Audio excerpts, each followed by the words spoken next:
Hello students.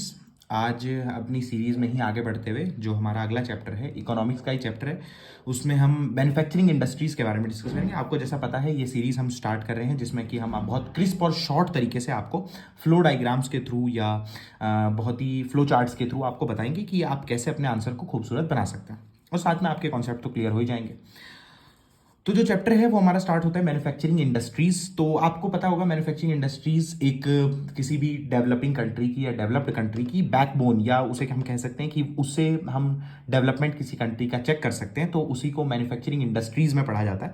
तो manufacturing industries basically हर वो industry है जो कुछ ऐसा योगदान दे रही है किसी देश के डेवलपमेंट में जिसमें कि कोई पॉजिटिव पॉजिटिव चीज को ही मैन्युफैक्चर करिए। जैसे सपोज किसी जगह पे आपको, किसी देश में आपको लकड़ी के काम के लिए फर्नीचर की जरूरत है, तो जो भी इंडस्ट्री फर्नीचर में लगी हुई है तो वो भी एक तरह की मैन्युफैक्चरिंग इंडस्ट्री। आप पेंट बनवाते हैं, पेंट करवाते हैं अपने घरों में, तो पेंट जहां बन रहा है वो भी एक मैन्युफैक्चरिंग इंडस्ट्री। तो इस तरह से देखा जाए तो आप हर रोज जितनी चीजें यूज करें वो सब कहीं ना कहीं किसी इंडस्ट्री से निकला हुआ है, और उस इंडस्ट्री में जहां वो चीज बन रही है उसी को मैन्युफैक्चरिंग इंडस्ट्रीज कहा जाता है। तो आपके लिए सबसे पहले आता है कि मैन्युफैक्चरिंग इंडस्ट्री जो है उसका क्लासिफिकेशन क्या है, किस किस बेसिस पे उसे क्लासिफाई किया गया। तो सबसे पहले जो बेसिस है उसका क्लासिफिकेशन का वो है रॉ मटेरियल के बेसिस पे। अब आपको पता है कि अगर हर इंडस्ट्री में कुछ ना कुछ चीज बन रही है तो उसके लिए कुछ रॉ मटेरियल की जरूरत होगी। ऐसा तो है नहीं कि कोई अगड़म बगड़म करेगा और कुछ सामान निकल के आ जाएगा, तो उसके लिए कुछ रॉ मटेरियल की रिक्वायरमेंट होती है। तो रॉ मटेरियल के बेसिस पे हाँ हमने दो कैटेगरीज बनाई हैं। पहला है एग्रो बेस्ड और दूसरा है मिनरल बेस्ड। तो जो एग्रो बेस्ड है उसमें आपकी कॉटन, जूट, शुगर, रबड़ ये हो सकती हैं जो आप एग्रीकल्चर के थ्रू हार्वेस्ट करते हैं और फिर उसके बाद वो किसी मैन्युफैक्चरिंग इंडस्ट्री में चल जाता है। जैसे सपोज आपका शॉर्ट क्वेश्चन या रीजनिंग क्वेश्चन आता है कि आप ये बताओ कि दो इंडस्ट्रीज हैं, एक इंडस्ट्री जिसमें टेक्सटाइल बनता है मतलब कपड़ा बनता है, और दूसरी इंडस्ट्री जिसमें आपका स्टील की टेबल्स बनती है। तो कौन सी इंडस्ट्री किस बेसिस में आएगी, तो आपको पता चल गया जो स्टील है वो मिनरल बेसिस में आएगा, और जो आपका कॉटन से बन रहा है, टेक्सटाइल किसी कपड़े कुपड़े से रिलेटेड है, वो एग्रो बेस्ड में आएगा। तो एग्रो में आपका कॉटन, जूट, शुगर, रबड़ हो गया, और मिनरल में आपका आयरन, स्टील, सीमेंट, एल्यूमिनियम और कोई भी पेट्रोकेमिकल प्रोडक्ट हो सकता है। उसके बाद अगला आता है, अच्छा अब ये मत कंफ्यूज होना कि भाई आयरन, जूट, स्टील तो इसमें भी था, इसमें भी कैसे आ गया, इसमें भी कैसे आ गया। वो नहीं है, वो अलग अलग बेसिस है बच्चों। तो अलग दूसरा बेसिस है हमारा on the basis of role. अब रोल मतलब देखो क्या होता है ना कि कुछ इंडस्ट्रीज ऐसी होती हैं जिनका सामान बनने के बाद किसी ह्यूमन के पास सीधा पहुंचा दिया जाता है ताकि वो उसे कंज्यूम कर पाए। लेकिन कुछ इंडस्ट्रीज ऐसी होती हैं जिनका बना हुआ प्रोडक्ट किसी दूसरी इंडस्ट्री के लिए एक प्राइमरी प्रोडक्ट की तरह एक्ट करता है। जैसे फॉर एग्जांपल एक बेसिक इंडस्ट्री जिसमें iron, steel, copper, aluminium, smelting ये सब काम किया जाता है। जरूरी नहीं है कि इंसान आयरन का कुछ, सपोज करते हैं आयरन की एक बार बनी और उस बार को इंसान ने डायरेक्टली कंज्यूम कर लिया, तो इंसान के लिए आयरन बार का कोई रोल नहीं है। हाँ, किसी इंडस्ट्री में अगर आयरन की रॉड बनाई जाती है उसके बाद एक इंडस्ट्री उसे खरीदती है जिससे कि वो आयरन की चेयर्स बना रही है, आयरन की टेबल बना रही है, तो वो एक प्राइमरी प्रोडक्ट हुआ एक इंडस्ट्री का, जो दूसरी एक प्रोडक्ट हुआ एक इंडस्ट्री का जो दूसरी इंडस्ट्री के लिए एक रॉ मटेरियल का एक्ट करता है। ऐसी इंडस्ट्रीज को हम बेसिक इंडस्ट्रीज कहते हैं। दूसरी है कंज्यूमर इंडस्ट्री, जिसमें कि जो भी प्रोडक्ट बनता है वो कंज्यूमर के पास डायरेक्ट पहुंचा दिया जाता है और कंज्यूमर उसे कंज्यूम कर लेता है। जैसे for example sugar, paper, electronic, soap. अब ऐसा भी कई बार हो सकता है, आप डिलेमा में पढ़ सकते हैं कि भाई कंज्यूमर इंडस्ट्री भी तो कई बार बेसिक इंडस्ट्री हो सकती है।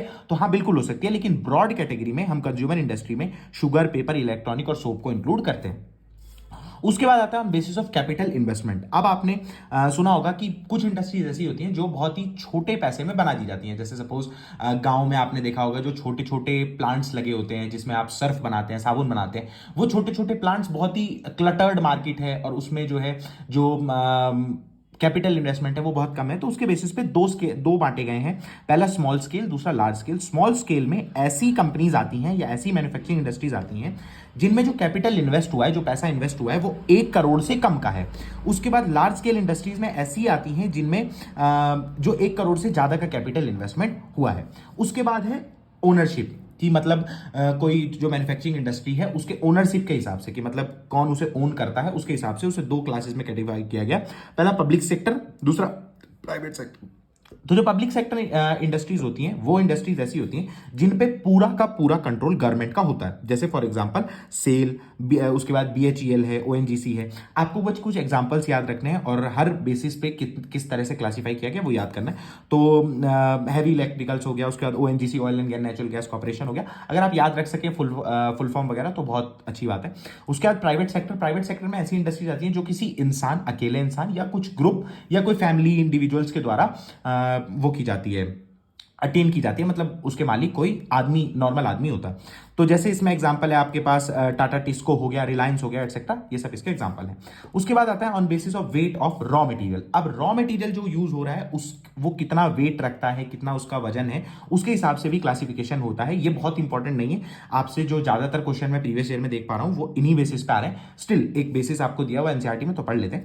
रॉ मटेरियल के वेट के बेसिस पे दो कैटेगरीज में क्लासीफाई किया है। पहला हैवी इंडस्ट्री, दूसरा है लाइट इंडस्ट्री। हैवी इंडस्ट्रीज में ऐसी इंडस्ट्रीज आती हैं जिनके लिए जो रॉ मटेरियल है वो काफी भारी होता है। जैसे सपोज आयरन और स्टील की इंडस्ट्री है, तो उसमें आपको पता है आयरन हो गया, कार्बन हो गया, स्टील हो गया, ये बहुत ही हैवी मटेरियल्स हैं। तो इनके लिए जो इंडस्ट्रीज होंगी उसे हैवी इंडस्ट्रीज में क्लासीफाई किया जाएगा। और दूसरा है लाइट इंडस्ट्रीज। लाइट इंडस्ट्रीज में जैसे सेमीकंडक्टर चिप्स बनती हैं, इलेक्ट्रॉनिक्स से रिलेटेड जितनी भी इंडस्ट्रीज हैं वो लाइट इंडस्ट्रीज में आती हैं। उसके बाद दो चीजें और आपको पता होनी चाहिए इसमें, जॉइंट सेक्टर और कॉपरेटिव्स।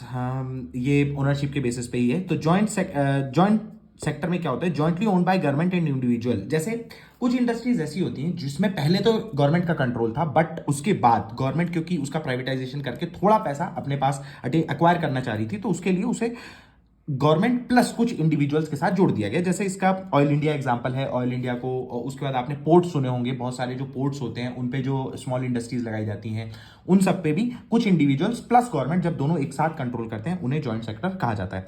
उसके बाद है आपका कॉपरेटिव्स और owned and operated by the producers और supplier of the raw material. अब बहुत सारी, हाँ, कॉपरेटिव्स इंपॉर्टेंट क्यों हो जाता है, क्योंकि कॉपरेटिव्स में आपकी ऐसी इंडस्ट्रीज आती हैं जिसमें इंडस्ट्री का कंट्रोल उसी इंसान के पास होता है जो उसका रॉ मटेरियल उगा रहा है। जैसे इसका बहुत बड़ा एग्जांपल है अमूल। अमूल जो कॉपरेटिव है उसमें जो किसान हैं, जो गाय भैंस पालते हैं, जो जिनका दूध सप्लाई है, तो अमूल के लिए जो प्राइमरी जो रॉ मटेरियल है वो है दूध। तो जो दूध का सप्लायर है वही अमूल को ओन भी करता है। वो पूरा जो कॉपरेटिव है, वो पूरा जो ग्रुप है, वही ग्रुप अमूल को भी ऑन करता है और वही उसके रॉ मटेरियल का भी इंतजाम करता है। ऐसी चीजों को हम कॉपरेटिव्स कहते हैं। अब बच्चों चाहे तो इसका स्क्रीनशॉट ले सकते हैं, मैं इसे फ्रेम में लाने की कोशिश करता हूं। आप इसका स्क्रीनशॉट ले सकते हैं। और थैंक यू क्लास, मिलते हैं अगले चैप्टर में।